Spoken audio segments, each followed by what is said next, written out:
Welcome to episode 3 of Wejo's Data Driven, where this week, finally, it's the Supercar Special. And seeing as my name is Supercars of London, it's something that I know a thing or two about. So I'm stood next to a McLaren 720S. This car doesn't feature, but there are some extraordinarily exotic and expensive supercars that are in this episode. So get ready to have your mind blown.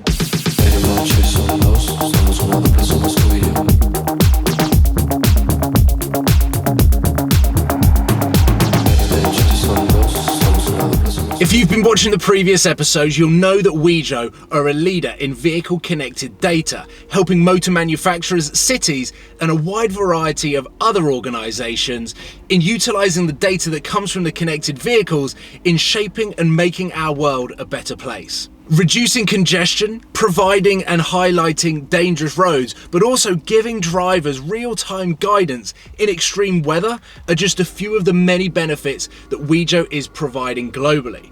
But how does that connect with supercars? Believe it or not, a lot of the technology that we see now in modern cars started out on track. Formula 1, for example, has been using connected vehicle data for years to assist the driver to be better and faster out on track and to make the cars more efficient. Wejo's founder and CEO Richard Barlow is a huge motor racing enthusiast, and his passion for all things cars seeps through when he's surrounded by them. To find out more, myself and Richard go for a drive in a pretty special Porsche GT3RS. Right, Richard, Supercars meet Supercars of London. We're at Anglesey. Have you got any idea of what's underneath here? Well, you do like your boxy cars. You like your Japanese cars, you like your Italian cars, but it's got a bit more of shape. So, is it an Alpine?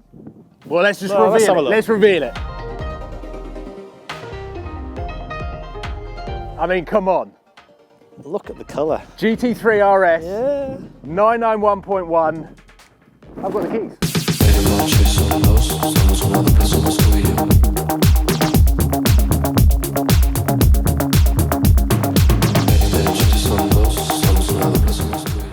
When was it that you realised that you had a passion for cars, and supercars specifically? Do you remember when I was 9 and the F40 was announced? And I made a model of the F40 out of paper. Really? Yeah, and that was like my first sort of like, you know, had a picture of the F40 on my bedroom wall. That replaced the white Countach picture I had. Okay, so Lamborghini and Ferrari. Yeah, so yeah, that's my first sort of like, yeah, I'm really into cars. I feel like over the years I've perfected a lot of V10 and V8 sounds coming out of my mouth. So what's the perfect V10 sound?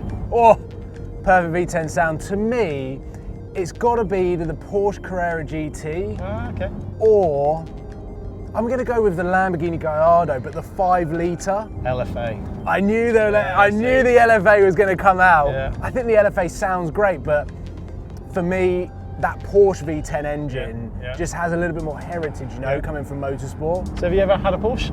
I've not had a Porsche, but you've caught me at the moment where I've got a really big Porsche itch, and I feel like I need to scratch that itch. I've got a Lamborghini at the moment, which I love. That's been my dream car ever since I was a kid, which was a Murcielago. But I'm currently selling that, and maybe I'll go down the Porsche route. So Tom Hartley got your Murcielago? Yes, yeah. So Tom Hartley's have got my Murcielago at the moment. That to me was my bedroom poster car. That's what got me into cars back in 2001. So I had a GT3RS. Oh, and I had it for 2 months.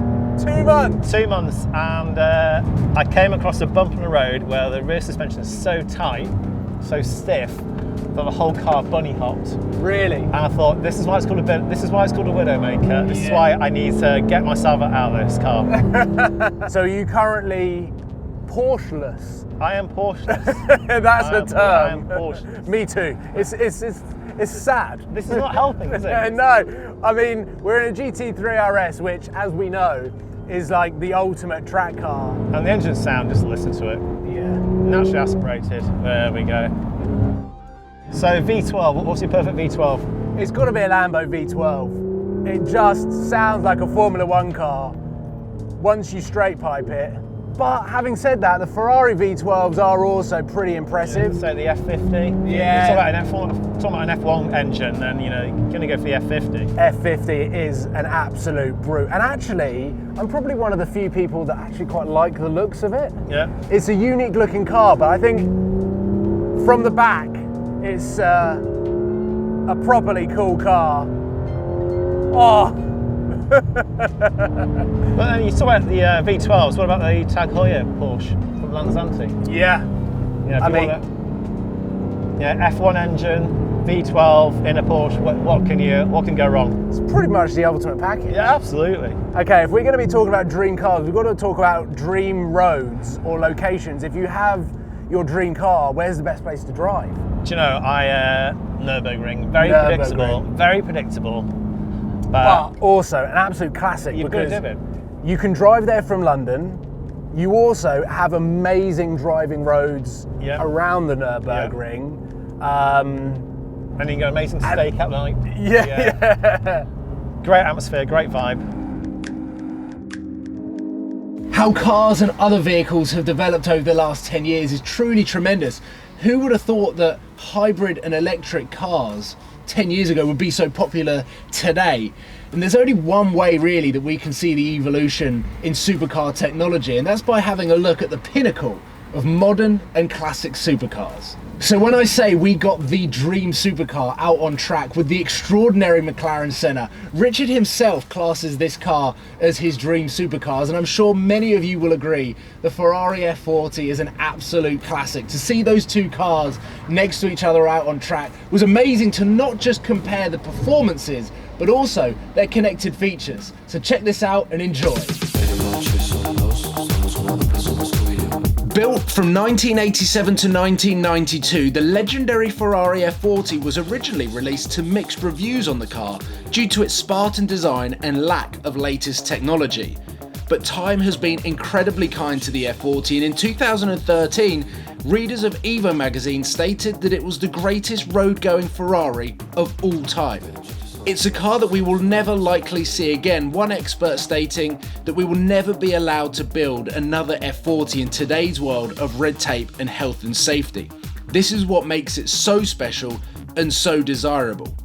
From a driving point of view, the Ferrari is pure man and machine, which is completely different to the other car out there on track, the very, very special McLaren Senna.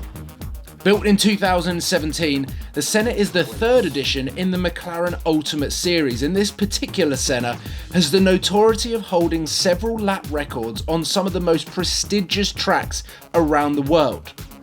The name Senna is McLaren's tribute to the legendary F1 driver, honouring and giving tribute to his success with the McLaren F1 team between 1988 and 1993. Unlike the Ferrari, the McLaren comes with some of the most advanced features such as variable drift control, McLaren infotainment system, external temperature indicator, vehicle tracking, and even the ability to record your lap times on track and gain valuable data from your driving, which is now a feature that modern connected cars are embracing and that Wejo are helping to ensure is used in ways that benefit us all.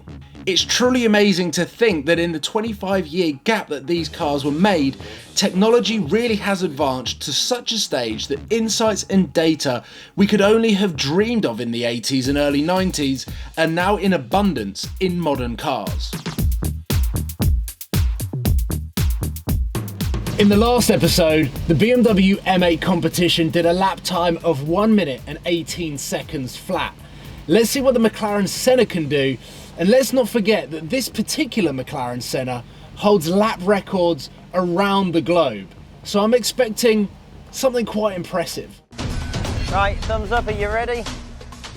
Okay, 3, 2, 1, go.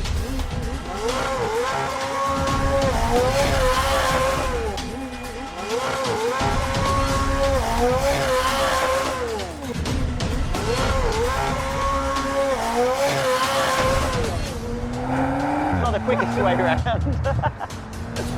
you wanted to stand like 1 foot in front of me, so then at least we're both got that downshift that it had just there earlier, standing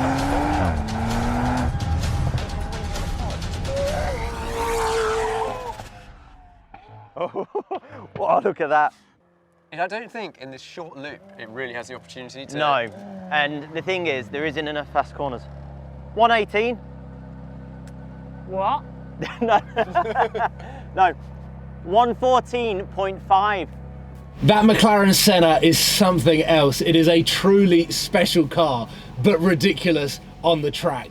I hope you've enjoyed this Supercar Special of Data Driven, powered by Wejo. Here's what's to come next week. Stay tuned, and I'll see you there.